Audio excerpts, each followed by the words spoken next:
इस कार्यक्रम के प्रायोजक कृषि एवं किसान कल्याण मंत्रालय एवं कृषि सहकारिता एवं किसान कल्याण विभाग।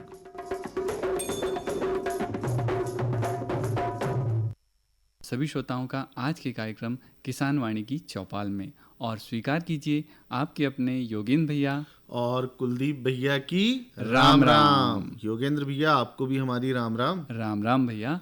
और सुनाइए, क्या चल रहा है खेती बाड़ी में? भैया योगेंद्र भैया अब तो बस गर्मी बहुत हो गई। हाँ, बारिश का इंतजार है, मानसून जल्दी आ जाए, है ना। हाँ, और अभी जो आप बात कर रहे थे उस विषय में मैं कुछ कहना चाहूँगा। बिल्कुल।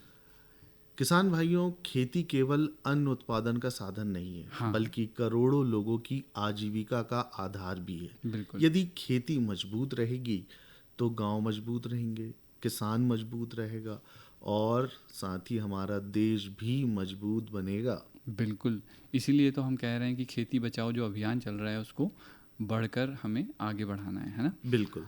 आज सबसे बड़ी चिंता मिट्टी की सेहत को लेकर है। लगातार रासायनिक उर्वरकों और कीटनाशकों के अधिक उपयोग से भूमि की उर्वरा शक्ति प्रभावित हो रही है। ऐसे में आवश्यक है कि हम मृदा परीक्षण करवाएं, संतुलित उर्वरकों का उपयोग करें और जैविक खाद और हरी खाद को बढ़ावा दें। बिल्कुल। साथ ही खेती बचाने के लिए जन संरक्षण भी उतना ही महत्वपूर्ण है भैया, है ना। बारिश का पानी गांव और खेत में ही रोकने का प्रयास करें। खेत, तालाब, मेड़बंदी, जल संग्रहण और सूक्ष्म सिंचाई जैसी तकनीकें अपनाकर हम पानी की बचत कर सकते हैं। याद रखिए, यदि पानी बचेगा तभी तभी तो आपकी खेती बचेगी। बिल्कुल। बदलते मौसम और जलवायु परिवर्तन का असर भी खेती पर ही दिखाई दे रहा है। कभी सूखा तो कभी अतिवृष्टि, कभी ओलावृष्टि किसानों की मेहनत को प्रभावित करती है। इसीलिए मौसम की जानकारी के अनुसार खेती की योजना बनाना और वैज्ञानिक सलाह को अपनाना समय की आवश्यकता है। बिल्कुल। तो योगेंद्र भैया, ये बातें तो चलती रहेंगी, बिल्कुल, है ना। तो लेकिन हम हमारी चौपाल में आज के आकर्षण क्या हैं वो भी बता दें। बिल्कुल।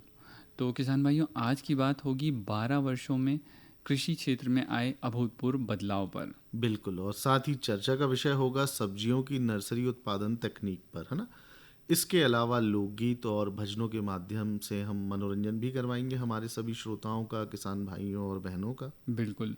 और मेहमान क्रम के अंतर्गत होंगे ग्राम गुरैया विकासखंड छिंदवाड़ा के युवा पशुपालक आशुतोष जैन।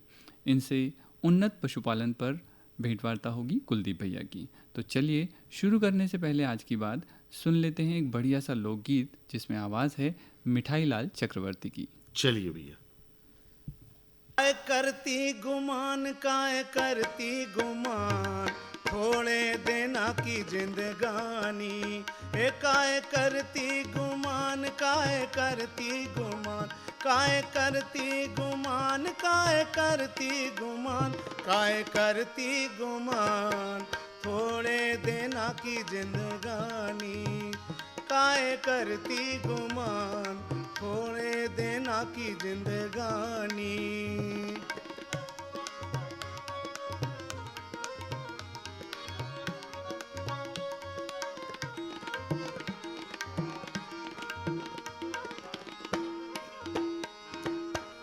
माया के जंजाल में बीध मरो संसार हो।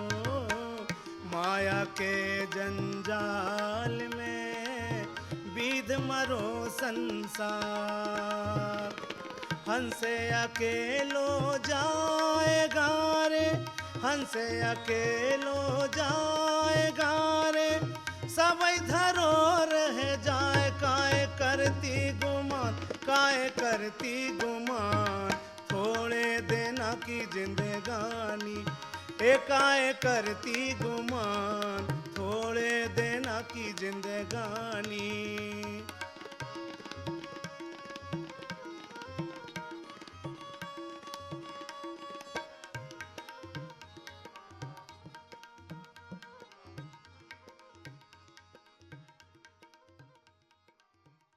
कार्यक्रम किसानवाणी में आपका एक बार फिर स्वागत है। आइए जुड़ जाते हैं हम हमारी आज की बात से। पिछले 12 वर्षों में कृषि क्षेत्र में आए अभूतपूर्व बदलावों के बारे में। किसान भाइयों, भारत सदैव से कृषि प्रधान देश रहा है। हमारी अर्थव्यवस्था, संस्कृति और ग्रामीण जीवन का आधार खेती किसानी ही रही है। लेकिन पिछले एक दशक में कृषि क्षेत्र में अनेक ऐसे परिवर्तन देखने को मिले हैं जिन्होंने खेती को नई दिशा और नई पहचान दी है। बिल्कुल। और किसान भाइयों, आज से लगभग 12 साल पहले खेती मुख्य रूप से पारंपरिक साधनों पर आधारित थी, है ना? बिल्कुल। जैसा कि योगेंद्र भैया आप भी जानते ही हैं। हाँ। जानकारी का अभाव रहता था, बाजार तक सीमित पहुंच थी, है ना? बिल्कुल। मौसम की अनिश्चितता रहती थी, पता नहीं चलता था, है ना? और संसाधनों की भी बहुत ज़्यादा कमी रहती थी। किसानों के सामने ये सारी बहुत बड़ी चुनौतियां थी उस समय। बिल्कुल। लेकिन समय के साथ हमारे खेती के क्षेत्र में तकनीक, नवाचार और नई योजनाओं का समावेश हुआ है, जिससे किसानों को काफ़ी लाभ मिला है। बिल्कुल। पिछले वर्षों में किसानों की आय बढ़ाने, खेती की लागत कम करने और उत्पादन बढ़ाने के लिए अनेक योजनाएं शुरू की गई। प्रधानमंत्री किसान सम्मान निधि योजना के माध्यम से करोड़ों किसानों को प्रत्यक्ष आर्थिक सहायता प्रदान की जा रही है। इससे किसानों को खेती की आवश्यकताओं को पूरा करने में मदद भी मिल रही है। बिल्कुल। और किसान भाइयों, कृषि क्षेत्र में सिंचाई सुविधाओं का विस्तार भी एक बड़ा बदलाव रहा है ना? हाँ। प्रधानमंत्री कृषि सिंचाई योजना के माध्यम से अब योगेंद्र भैया हर खेत को पानी मिल रहा है ना? पर ड्रॉप मोर क्रॉप, ये एक नारा है, पर ड्रॉप मोर क्रॉप। जैसे प्रयासों ने जल उपयोग दक्षता बढ़ाने में महत्वपूर्ण भूमिका निभाई है। बिल्कुल। और आप देखेंगे कि फसल सुरक्षा के क्षेत्र में भी बहुत महत्वपूर्ण कार्य हुए हैं। प्रधानमंत्री फसल बीमा योजना, जिसके हम बार बार विज्ञापन देखते हैं, है ना? फसल बीमा योजना के माध्यम से प्राकृतिक आपदाओं से होने वाले नुकसान की स्थिति में भी किसानों को आर्थिक सुरक्षा प्रदान की जा रही है। बिल्कुल। लाखों किसानों को इस योजना का लाभ मिला है और कठिन परिस्थितियों में उन्हें राहत भी प्राप्त हुई है। बिल्कुल सही कहा आपने योगेंद्र भैया। और मिट्टी की सेहत को सुधारने के लिए भी बहुत सी योजनाएं चलाई जा रही हैं, है ना? हाँ। मृदा स्वास्थ्य कार्ड योजना शुरू की गई है, जिसके माध्यम से किसानों को अपनी भूमि की पोषक स्थिति की जानकारी अब मिलने लगी है। बिल्कुल। और इस जानकारी के आधार पर ही अब वे अपनी भूमि पर संतुलित उर्वरक का उपयोग कर रहे हैं। बिल्कुल। पहले ऐसा होता था कि उन्हें जानकारी नहीं होती थी, तो जैसा मिला वैसी उन्होंने यूरिया डाल दी जी, है ना? और आज कृषि के क्षेत्र में भैया डिजिटल तकनीक का भी तेज़ी से विस्तार हो रहा है। किसान मोबाइल फ़ोन के माध्यम से मौसम की जानकारी ले रहा है, मंडी भाव पता कर ले रहे हैं, है ना?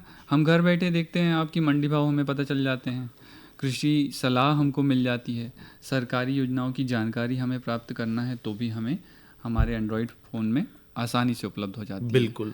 डिजिटल कृषि ढांचे और आधुनिक तकनीक के उपयोग से खेती अधिक वैज्ञानिक और लाभकारी बन रही है। ये तो आपने बहुत ही अच्छी बात बताई। और देखिए, अब किसान भाई हमारे इतने जागरूक हो गए हैं, वो एक मंडी नहीं, हाँ। अब सारी जगह के मंडी के भाव अपने मोबाइल पर देख लेते हैं और उसी आधार पर अपनी फसल की कटाई करते हैं कि उन्हें कहाँ ले जाकर बेचना है। बिल्कुल, है ना? और साथ ही किसान भाइयों, ड्रोन तकनीक का उपयोग भी हमारे कृषि क्षेत्र में तेजी से बढ़ा है। हाँ। ड्रोन के माध्यम से उर्वरकों और कीटनाशकों का छिड़काव कम समय में और अधिक प्रभावी ढंग से किया जा रहा है ना? बिल्कुल। इससे फायदा ये हो रहा है किसान भाइयों कि इससे श्रम और लागत दोनों में कमी आ रही है। बिल्कुल, है ना? और भैया एक अलग पक्ष हम देखते हैं कि प्राकृतिक खेती और जैविक खेती, इसको भी विशेष प्रोत्साहन दिया जा रहा है। बिल्कुल। सरकार का एक विशेष जोर रहता है प्राकृतिक खेती पर। किसानों को प्राकृतिक खेती से जोड़ने और जैविक इनपुट केंद्र स्थापित करने की दिशा में कार्य किए जा रहे हैं। इससे खेती की टिकाऊ और पर्यावरण अनुकूल बनाने का प्रयास हो रहा है। बिल्कुल सही कहा आपने योगेंद्र भैया। साथ ही किसान भाइयों, किसान उत्पादक संगठनों यानी FPO हाँ। के गठन ने छोटे किसानों को सामूहिक शक्ति भी प्रदान की है। बिल्कुल। इससे किसानों की बाजार तक पहुंच बढ़ी है और बेहतर मूल्य प्राप्त करने में हमारे किसान भाइयों को सहायता मिल रही है। बिल्कुल। पशुपालन की यदि हम बात करें तो पशुपालन, मत्स्य पालन, मधुमक्खी पालन और बागवानी जैसे क्षेत्रों में भी उल्लेखनीय प्रगति हुई है। आज कृषि केवल फसल उत्पादन तक सीमित नहीं रह गई, बल्कि आय के अनेक स्रोत किसानों के लिए उपलब्ध हो रहे हैं। बिल्कुल। साथ ही ये परिवर्तन केवल योजनाओं और तकनीकों का नहीं है योगेंद्र भैया, हाँ। बल्कि किसान की सोच में आए बदलाव का भी परिणाम है ना? आज किसान नई तकनीक को अपना रहे हैं, वैज्ञानिक सलाह ले रहे हैं, हाँ। और खेती को एक आधुनिक उद्यम के रूप में देख रहे हैं। बिल्कुल। इसी सकारात्मक सोच और निरंतर प्रयासों के साथ भारतीय कृषि आगे बढ़ रही है और आत्मनिर्भर भारत के निर्माण में महत्वपूर्ण भूमिका निभा रही है। बिल्कुल। तो किसान भाइयों, यही थी हमारी आज की बात, 12 वर्षों में कृषि क्षेत्र में आए अभूतपूर्व बदलाव। बिल्कुल सही कहा, और आपकी जो भावनाएं हैं उन्हें हम कुछ पंक्तियों में भी बोल सकते हैं योगेंद्र भैया। बदली है खेती की तस्वीर, बदली है खेती की तस्वीर, बदले हैं अब हालात, तकनीक और ज्ञान से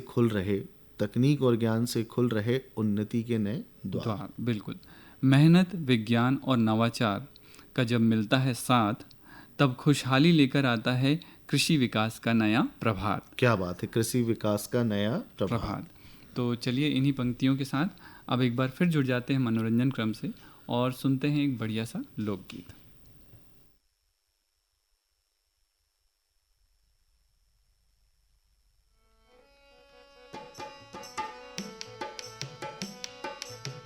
श्याम बड़ो चित चोर यशोदा तोरो, श्याम बड़ो चित चोर यशोदा तोरो, श्याम बड़ो चित चोर, श्याम बड़ो चित चोर यशोदा तोरो।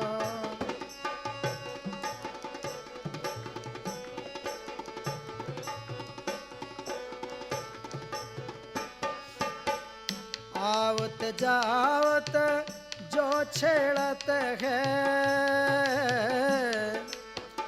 आवत जावत जो छेड़त है, तान चुनरिया को छोरे यशोदा तोरो, तान चुनरिया को छोरे यशोदा तोरो। श्याम बड़ो चित चोर, श्याम बड़ो चित चोर यशोदा तोरो।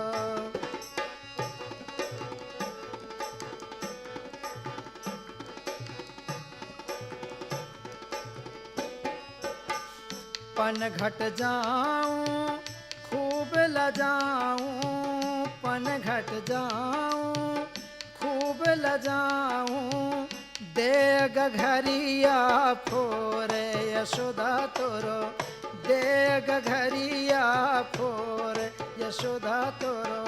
श्याम बड़ो चित चोर, श्याम बड़ो चित चोर यशोदा तोरो, श्याम बड़ो चित चोर यशोदा तोरो।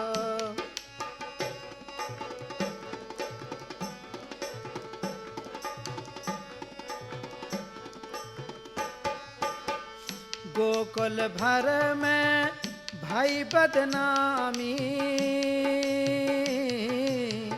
गोकुल भर में भाई बदनामी, हाँसी भई सब और यशोदा तोरो, हाँसी भई सब और यशोदा तोरो। श्याम बड़ो चित चोर, श्याम बड़ो चित चोर यशोदा तोरो।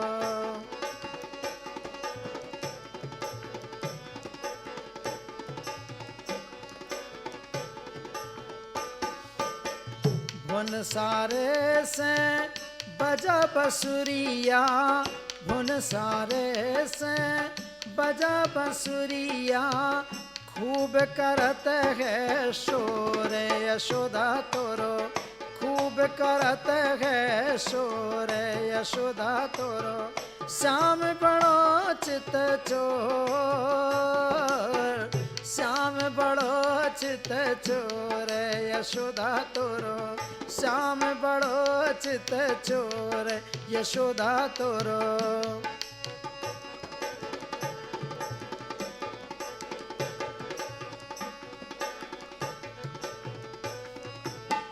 रीझे और रिझावे मोहे, रीझे और रिझावे मोहे, तेरे खोरई खोर यशोदा तोरो, तेरे खोरई खोर यशोदा तोरो। श्याम बड़ो चित चोर, श्याम बड़ो चित चोर यशोदा तोरो श्याम बड़ो चित चोर यशोदा तोरो श्याम बड़ो चित चोर यशोदा तोरो।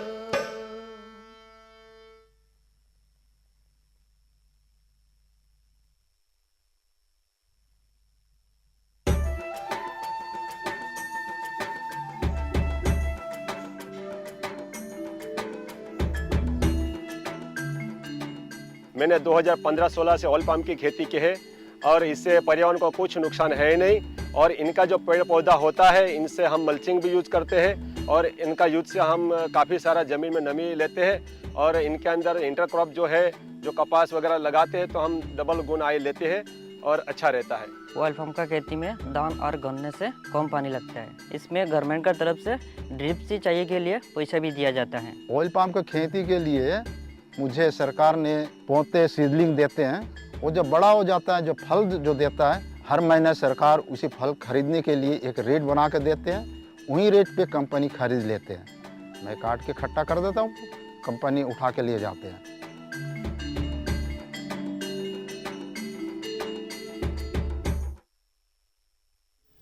किसान भाइयों, संदेश के पहले आपने जो लोकगीत सुना उसमें आवाज़ थी सुंदरलाल विश्वकर्मा की। और आइए आप जुड़ जाते हैं मेहमान क्रम से ग्राम गुरैया विकासखंड छिंदवाड़ा के युवा पशुपालक आशुतोष जैन। जी हाँ, ये हैं हमारे आज के मेहमान।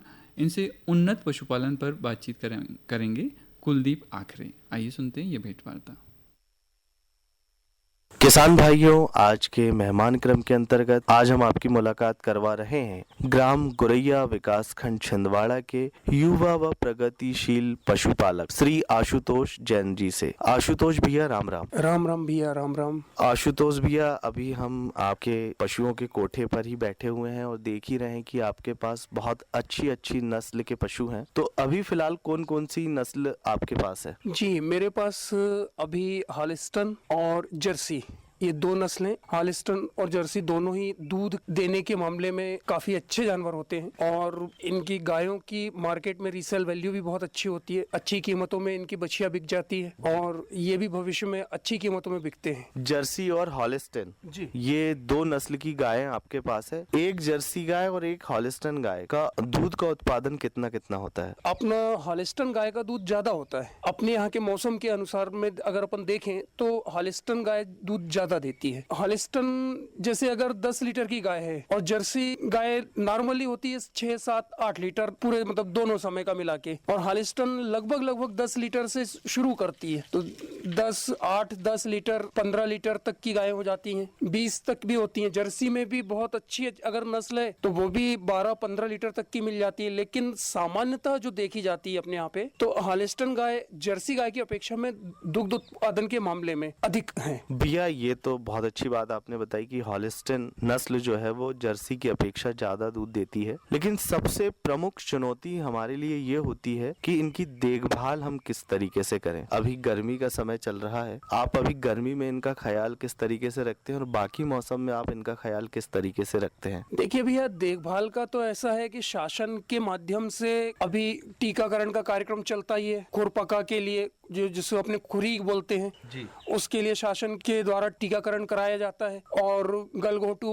एक टंगिया वगैरह, इनके भी शासन के माध्यम से टीके लगते हैं प्रतिवर्ष। तो उनका ध्यान देना पड़ता है कि बारिश के समय में जानवरों को गलघोटू जैसी शिकायत आती है, खुरी की शिकायत, अगर ज्यादा गीले में बंधे रहते हैं, पेशाब की जगह में बंधे हैं, कीचल में बंधे, तो थोड़ा सा उस बात का ध्यान रखना पड़ता है। इनके लिए साफ कोठा होना जरूरी रहता है, तभी आप इनसे उत्पादन ले पाते हैं दूध का। गर्मी में भी हम लोग इन्हें सुबह जब 6-7 बजे कोठे से बाहर करते हैं तब एक बार पानी पिलाते हैं, एक बार 11-11:30 बजे पानी पिलाते हैं, फिर शाम को 5-6 बजे एक बार पानी पिलाते हैं। गर्मियों में 3 बार पानी पिलाना, और अगर टेम्परेचर ज्यादा रहता है तो इनको पंखे वगैरह की व्यवस्था करना पड़ता है। कभी कभी तो जब हैवी जानवर होता है, भारी जानवर होता है, महंगा जानवर होता है, तो फिर कूलर का भी इंतजाम करना पड़ता है कि ठंडा बनी रहे। हमारा जो उद्देश्य होता है कि कम लागत में अधिक उत्पादन जी, तो वही मेन चीज रहती है कि इनको जितना अपन मैनेज करेंगे उतना ज्यादा। ये जैसे गर्मी में इनका दूध, सभी जानवरों का दूध कम हो जाता है, गर्मी की वजह से उनका दूध का जो उत्पादन होता है वो कम होता है। लेकिन अगर अपन व्यवस्था बनाए रखें तो वो साल भर एक साथ दूध देते रहते हैं। बहुत ही अच्छी और महत्वपूर्ण बात आप बता रहे हैं। चलिए, अब गर्मी में जैसा कि आपने बताया कि दूध का उत्पादन सभी पशुओं का कम हो जाता है, लेकिन अगर खान पान की सही व्यवस्था की जाए तो गर्मियों में भी दूध का उत्पादन अच्छा बना रहता है। तो गर्मियों में हरे चारे के लिए आप क्या व्यवस्था करते हैं? देखिए, अभी 2 साल पहले तक तो मैं बरसिम लगाता था और चरी लगाता था, लेकिन अभी मुझे नेपियर मिला है 2 साल पहले से, तो मैंने 2 साल से अभी नेपियर लगाया हूँ। तो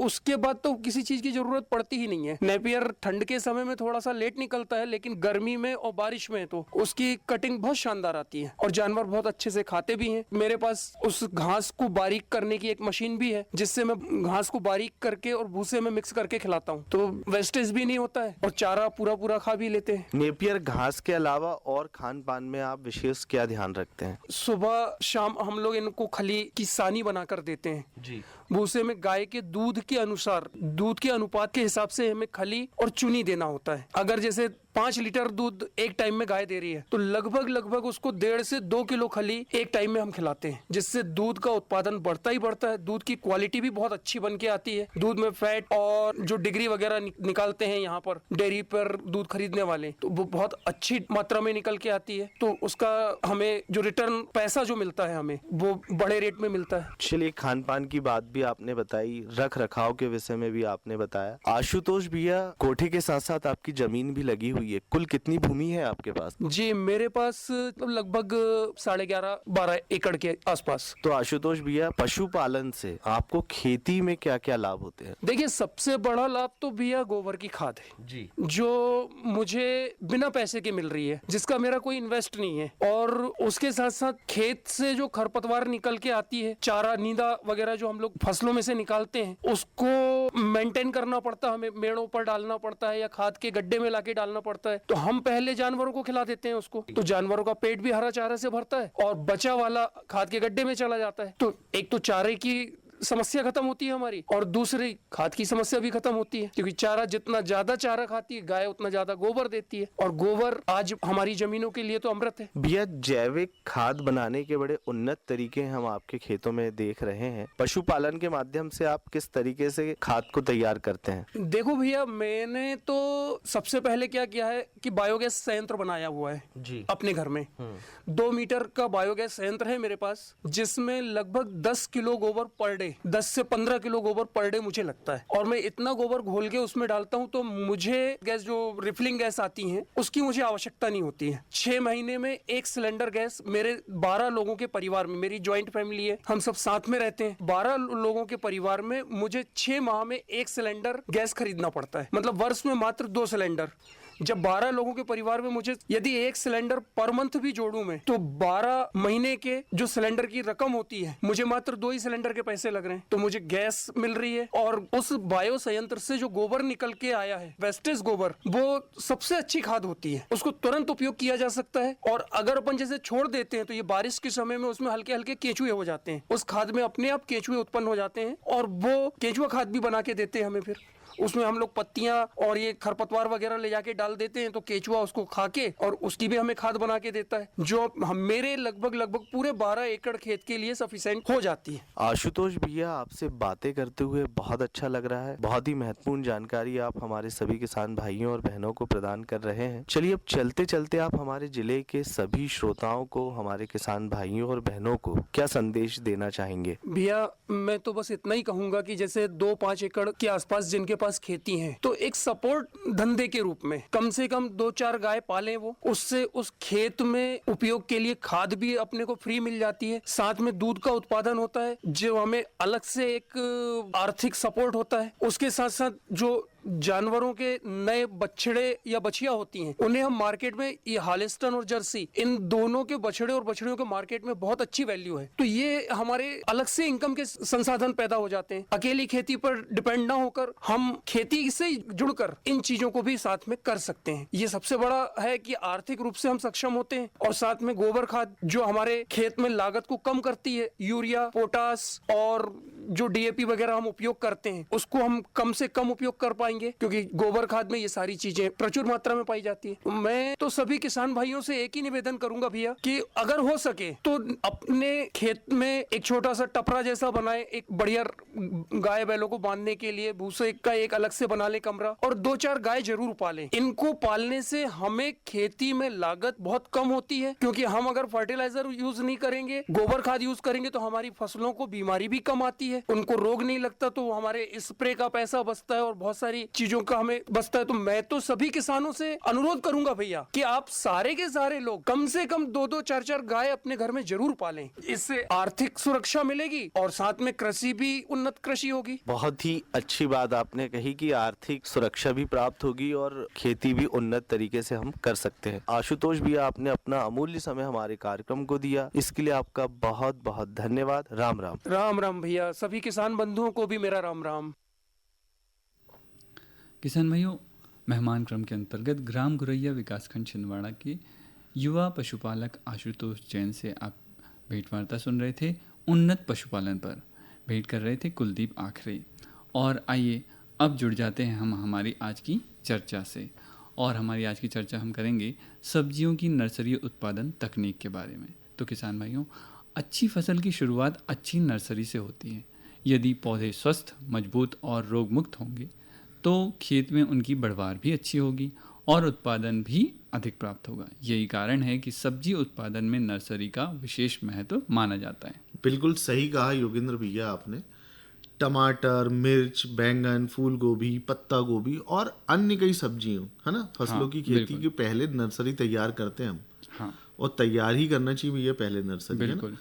नर्सरी तैयार करने से कम बीज में अधिक पौधे तैयार हो जाते हैं। हाँ, है ना, तथा पौधों की देखभाल भी आसानी से हो जाती है। किसान भाइयों, नर्सरी के लिए स्थान का चयन हमें बहुत सोच समझकर करना चाहिए। बिल्कुल। हाँ भैया, ऐसी जगह का आप चयन करें जहाँ पानी की निकासी की अच्छी व्यवस्था होनी चाहिए और पर्याप्त धूप भी मिलती रहे, सिंचाई के लिए पानी आसानी से उपलब्ध हो, और नर्सरी की जो भूमि होती है, मिट्टी जो होती है, वो उपजाऊ, भुरभुरी और खरपतवार से रहित होना चाहिए। बिल्कुल।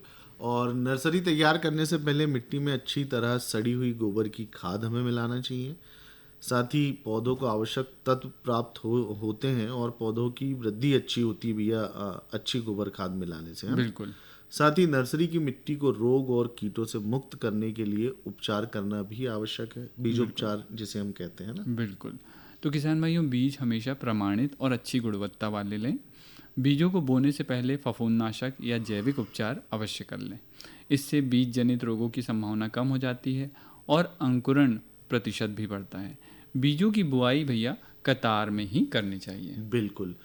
कतार से कतार की दूरी और बीज की गहराई का ध्यान रखना आवश्यक है। बहुत गहराई में बोने से अंकुरण प्रभावित होता है, जबकि बहुत ऊपर बोने से नमी की कमी के कारण हमारे बीज जो हैं वो सूख सकते हैं। बिल्कुल।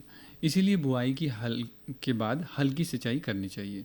ध्यान रखें कि पानी का तेज बहाव ना हो, अन्यथा बीज बह भी सकते हैं। अंकुरण के समय नमी बनाए रखना बहुत ज़रूरी है। बिल्कुल। किसान भाइयों, पौधों की नियमित निगरानी करते रहें। यदि किसी प्रकार के रोग या कीट के प्रकोप या हमें दिखाई देता है तो समय पर नियंत्रण उपाय अपनाएं, है ना। हाँ। नर्सरी में खरपतवारों को भी नहीं बढ़ने देना चाहिए, क्योंकि ये पौधों के पोषण और वृद्धि को प्रभावित करते हैं। जब पौधे उचित आकार के हो जाएं तो उनमें से 4 से 6 पत्तियां जब निकल आएं, तब उन्हें मुख्य खेत में आपको रोपित करना है और रोपाई के समय स्वस्थ और मजबूत पौधों का ही आप चयन करें। बिल्कुल। और किसान भाइयों, अच्छी नर्सरी ही अच्छी फसल की नींव होती है। हाँ। यदि शुरुआत सही होगी तो उत्पादन और गुणवत्ता दोनों बेहतर मिलते हैं। इसीलिए नर्सरी तैयार करते समय वैज्ञानिक विधियों को अपनाएं और कृषि विशेषज्ञों की सलाह का पालन करें। तो किसान भाइयों, यही थी हमारी आज की चर्चा, सब्जियों की नर्सरी उत्पादन तकनीक। और योगेंद्र भैया, अब चलिए चर्चा को दे देते हैं यहीं पर विराम। बिल्कुल। कुलदीप भैया, अब समय हो चला है हमारे किसान भाइयों से विदा लेने का। तो मैं योगेंद्र भैया और मैं कुलदीप भैया कहते हैं राम राम, जय जवान, जय किसान।